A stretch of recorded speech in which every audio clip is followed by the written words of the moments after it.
Hey, what's going on guys, and welcome back to another episode in the Rayo Vallecano career mode. This is episode number 8, and we start today's episode off with some player training here before coming into our first game of today's episode away against Villarreal in La Liga. And also before we play the first game, I do want to say in yesterday's episode I asked you guys to decide whether I play the more important league games live or keep them as post commentaries. I let you guys decide via a straw poll, and you guys have voted for me to start playing those live as opposed to keeping them as the post commentaries like I did in my Watford and Milan save. So thank you for voting. If you didn't want it to be live, then I do apologise. You can't really say fairer than letting you guys have the deciding vote though. But either way, don't worry too much, because of course most of the games will still be as post commentaries. Just a select few per season will turn out to be live. But still, for the first game of today's episode here, we do indeed take on Villarreal away from home, coming on the back of that humiliating 3-0 defeat to Bilbao in the last game in the last episode. But what a start to this game, because just 10 minutes in we would open the scoring through Ayoza Perez getting another goal for us after he rounded the goalkeeper and found the back of the net. Now I've got to say, this is probably the first goal I've scored all FIFA long where I've rounded the goalkeeper, and I genuinely mean that as well. If you've been subscribed to me for a long time, you'll know that in previous FIFAs I always used to try and go around the goalkeeper. Well, always. On occasion I try and go around the goalkeeper and then slot the ball into the open goal. But in this year's FIFA I just have not had any success with it whatsoever. Rounding the goalkeeper seems infinitely harder this year, but for that goal we do score. Ayoza Perez gets us off the mark, and it was really good to see as well, showing his pace, managing to hold off 2 defenders and also round the keeper and find the back of the net. Bangura did pick up a knock as well in the first half, and then in the 32nd minute here, trying to pass out from the back, I gave the ball away, but Kepa made a really good save and kept it at 1-0, and from the corner it was crossed into the centre. Villarreal kept the chance alive, but his header went off target though and behind for a goal kick. So as you can see at the break, we were leading by a goal to nil. I thought we were playing slightly better than our opponents as well, and deserved to be in front going into the second half. But in the second half, 11 minutes after the restart here, a great chance for Villarreal to get themselves back on level terms. This shot was well saved by Kepa though, and Llorente just about got the danger clear and turned it behind for a corner. And in the 64th minute, it was a pass out from the back. Llorente finds Pablo Hernandez. He ball rolls around his man, gives it to Tras Horas. Our skipper takes it round his man, plays it through towards Perez, once again running through one-on-one, takes it round the covering defender and finesses the ball into the corner and makes it Villarreal 0, Rayo Vallecano 2, as he gets his 6th goal of the season already. So what a start for Ayoza Perez. No goals in his last 4 games, I do believe, but now 2 in the same, his first brace of the season.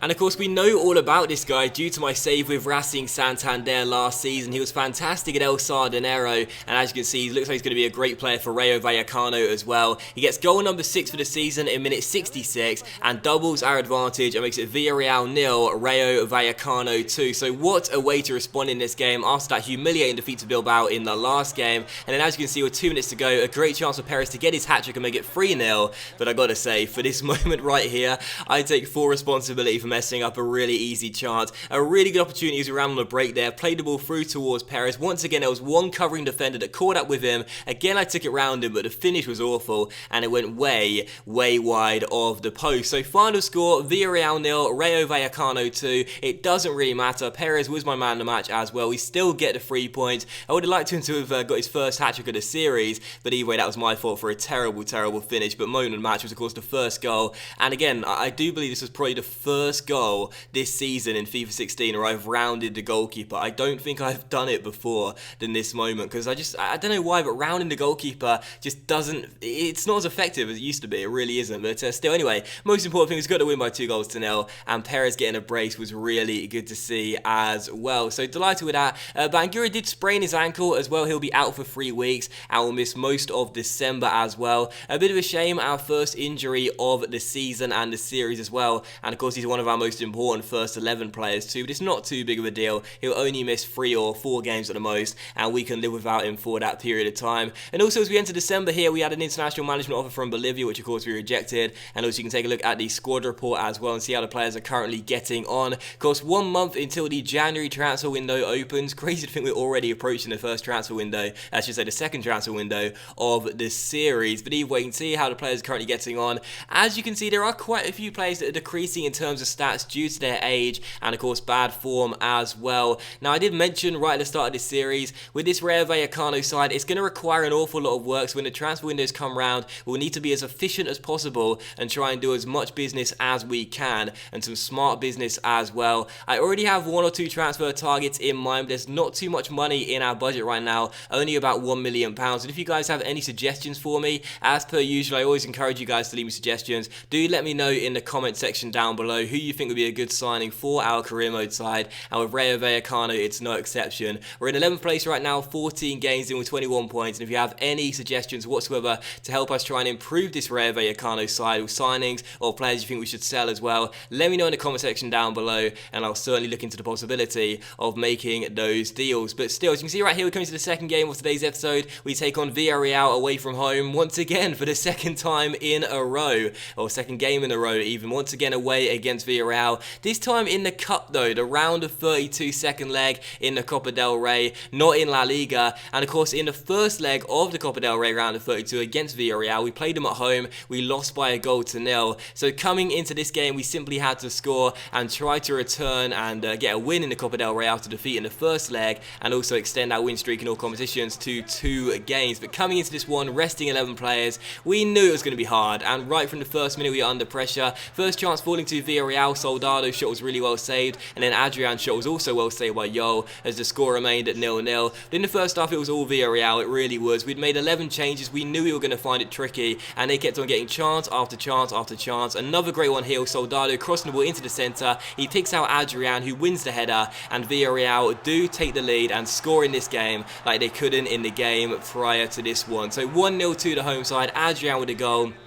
It was a brilliant cross by Soldado into the centre, but I must admit, Yoel, our goalkeeper, who had a really good game in the first leg, if you remember, a couple of great saves, including a penalty stop as well. I think he'll be a little bit disappointed about that one. The header was strong, it had a lot of power on it, but it was pretty much straight at him, and I'm surprised he couldn't make the save. Still, just going into the break, we had one chance in the first half with Tito going for goal from range, but he dragged his shot way wide of the post and showed why he's a right back and not a striker. And 5 minutes after the restart, with the home side still up by a goal, they had another good chance here. Yoel made a really good save at his near post though, and we got the danger clear. So Villarreal were looking really good, trying to get their second goal of the game and surely kill off this contest. But with 7 minutes after the shot there, which Yoel made a good save for, we had one of our first proper chances with Itura and Montiel playing the ball between one another. Some really nice link-up play, and after Itura's ball got a deflection on the way through, it fell to Montiel, who took it round the last man and managed to smash the ball past Areola and find the back of the net. So Villarreal 1, Rayo Vallecano 1,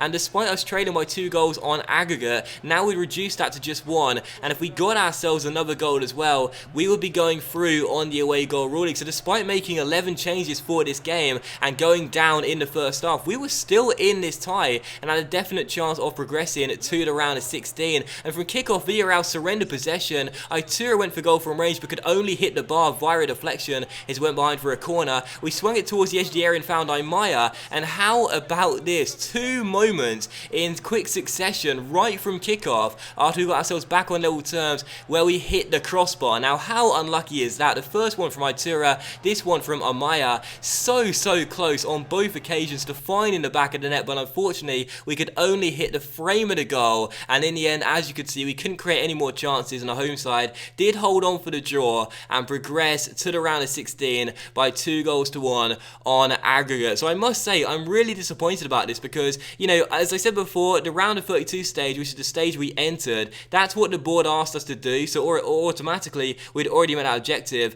As you guys know, if you watched me play career mode before, I don't really care too much about domestic cups, but to have a couple of late chances and to have a couple of moments in really quick succession where we hit the crossbar on 2 separate occasions, I must say that's really unfortunate, and that did make me a little bit frustrated knowing that had those balls been shot just a couple of inches lower, they would have found the back of the net, but unfortunately not, and we did lose the game on aggregate. So final score 1-1 and 2-1 over 2 legs. We do exit the Copa del Rey at the round of 32 stage, but once again I will reiterate, we're not too fussed about it. It's a little bit disappointing. We rested 11 players. I didn't care either way, to be honest, if we went through or not, and of course it does mean that the players will remain fit for the next league game, which is far more important to us this season. The league's far more important, and the board won't look down on us for not progressing to the round of 16. But following that, we offered Bangura a new contract. As you can see, he did accept it as well. He was out of contract in the summer. He's 23 years old, which means he can leave in January on a free transfer. But we put a stop to that though.